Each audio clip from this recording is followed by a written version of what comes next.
O Senhor esteja convosco. Ele está no meio de nós. Proclamação do Evangelho de Nosso Senhor Jesus Cristo segundo São Marcos. Glória a vós, Senhor. Naquele tempo, Jesus saiu e foi para a região de Tiro e Sidônia. Entrou numa casa e não queria que ninguém soubesse onde ele estava, mas não conseguiu ficar escondido. Uma mulher que tinha uma filha com um espírito impuro ouviu falar de Jesus. Foi até ele e caiu a seus pés. A mulher era pagã, nascida na Fenícia da Síria. Ela suplicou a Jesus que expulsasse de sua filha o demônio. Jesus disse: deixa primeiro que os filhos fiquem saciados, porque não está certo tirar o pão dos filhos e jogá-lo aos cachorrinhos. A mulher respondeu: é verdade, Senhor, mas também os cachorrinhos debaixo da mesa comem as migalhas que as crianças deixam cair. Então Jesus disse: por causa do que acabas de dizer, podes voltar para casa. O demônio já saiu de tua filha. Ela voltou para casa e encontrou sua filha deitada na cama, pois o demônio já havia saído dela. Palavra da salvação. Glória a vós, Senhor. Pelas palavras do Santo Evangelho, sejam perdoados os nossos pecados. Amém.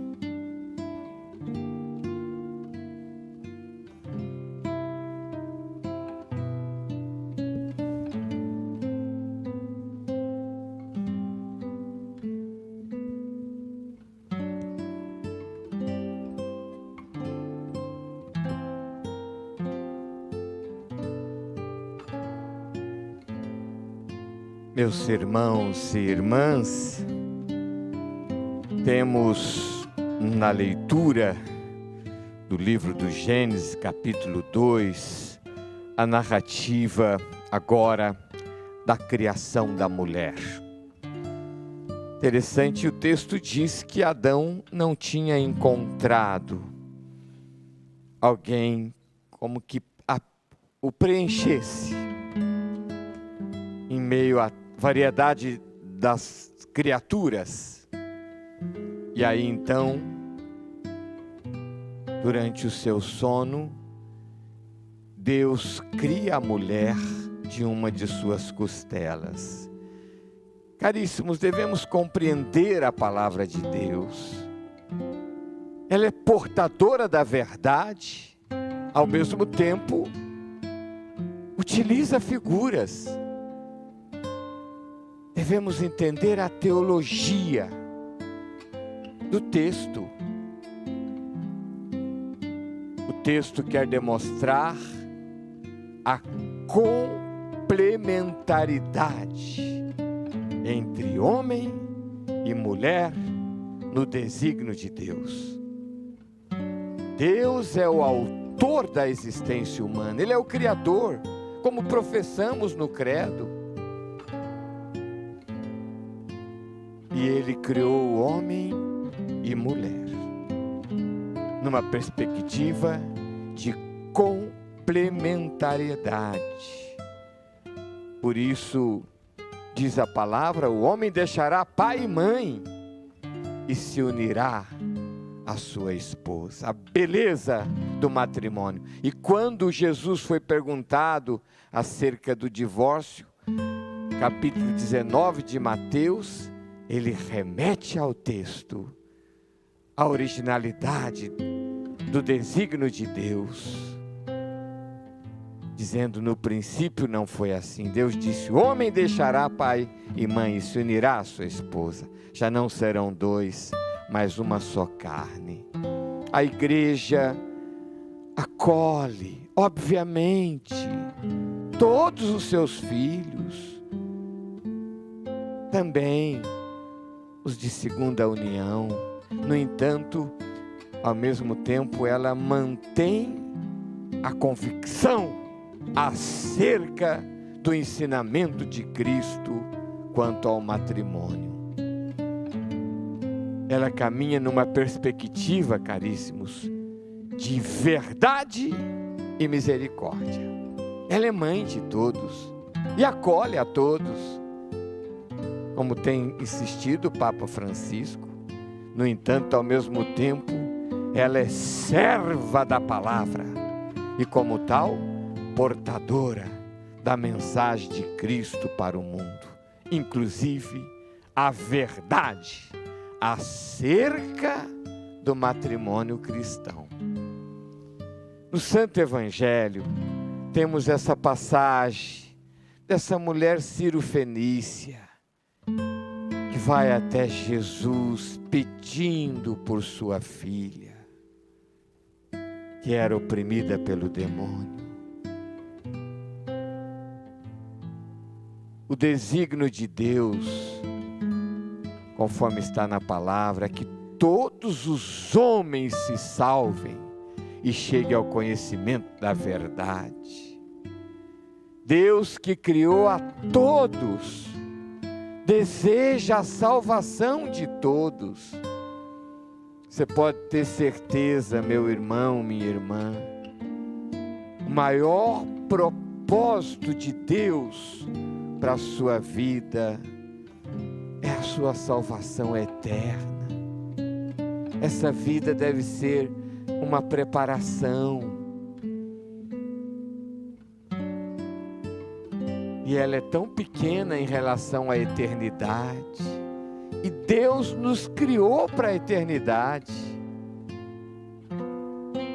Nesta missa estamos colocando como intenção também por nosso irmão Luiz Henrique, da banda Agnus Dei de Santos. Foi das primeiras que ajudou aqui e viveu dedicado à ação evangelizadora através da música, esse irmão, e partiu ainda relativamente jovem.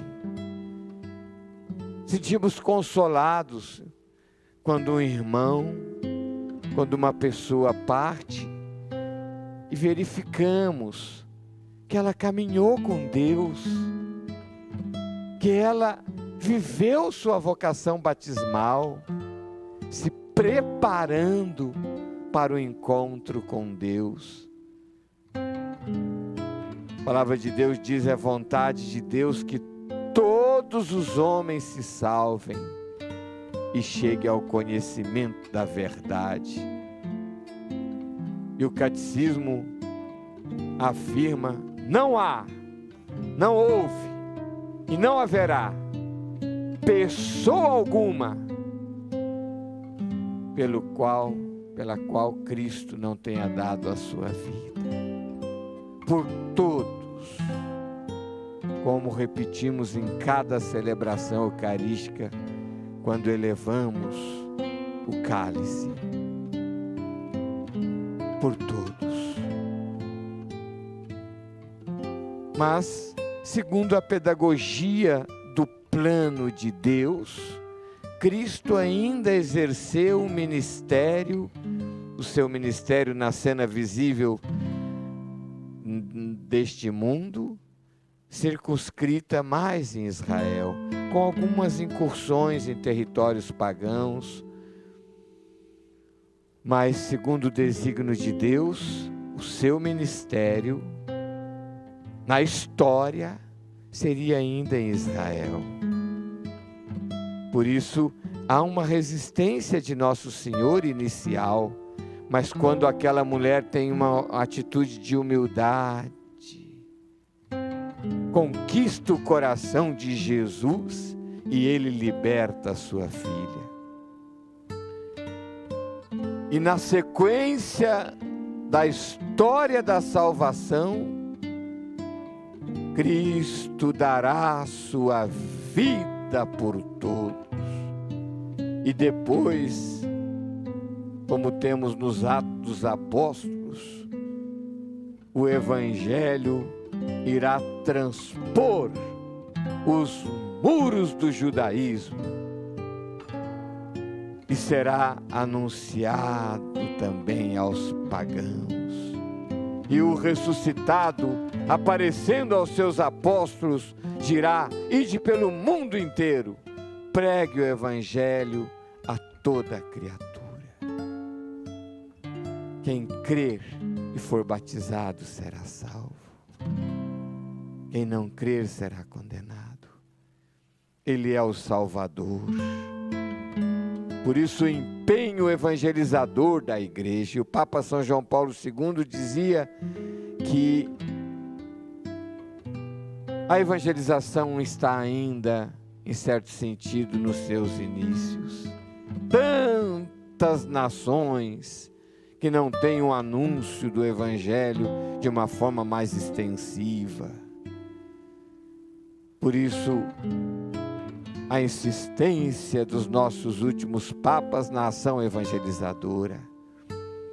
Você é evangelizador, começando por sua casa, seus parentes, seus vizinhos. E o Papa Francisco, no seu primeiro documento, o Evangelii Gaudi, que significa exatamente a alegria de evangelizar, ele diz que queria encontrar palavras para expressar-lhes a alegria que é evangelizar. Você ser instrumento de Deus para que uma pessoa se abra ao dom da salvação para a vida eterna. É algo grandioso, sublime. Por isso devemos cultivar também nossa participação no sacerdócio de Cristo pelo batismo, orando por nossos entes queridos, por aqueles que o Senhor coloca mais próximos de nós, para sermos instrumentos da boa nova para eles. E podemos sentir a alegria de evangelizar. Partilho com vocês que quando tive a experiência de Deus em minha vida, tive infância cristã, pela graça de Deus, devo muito a isso. Mas na adolescência, é uma fase um pouco delicada, me afastei com 18 anos, retornei para valer. Uma experiência de oração. E aí me encaminhei realmente para a caminhada cristã, para assumir o meu batismo. Comecei a ler a Bíblia. E quando li a Epístola de Tiago, nos primeiros livros bíblicos que eu li, a Epístola de Tiago, que fala que é muito agradável a Deus, e quem leva um pecador a arrepender-se, salvará sua alma da morte e terá uma multidão de pecados perdoados. Me tocou, em sentido de eu passar também a testemunhar a palavra de Deus para os meus amigos, inclusive de escola, a sublimidade de evangelizar. E como o mundo de hoje necessita da boa nova da salvação, por isso devemos nos colocar como instrumentos de Deus. Deus deseja fazer de você um instrumento para os outros, sobretudo para os mais próximos de você. E você deixará rastro. A sua vivência de fé irá também irradiar a boa nova para muitas pessoas. Louvado seja nosso Senhor Jesus Cristo. Para sempre seja louvado.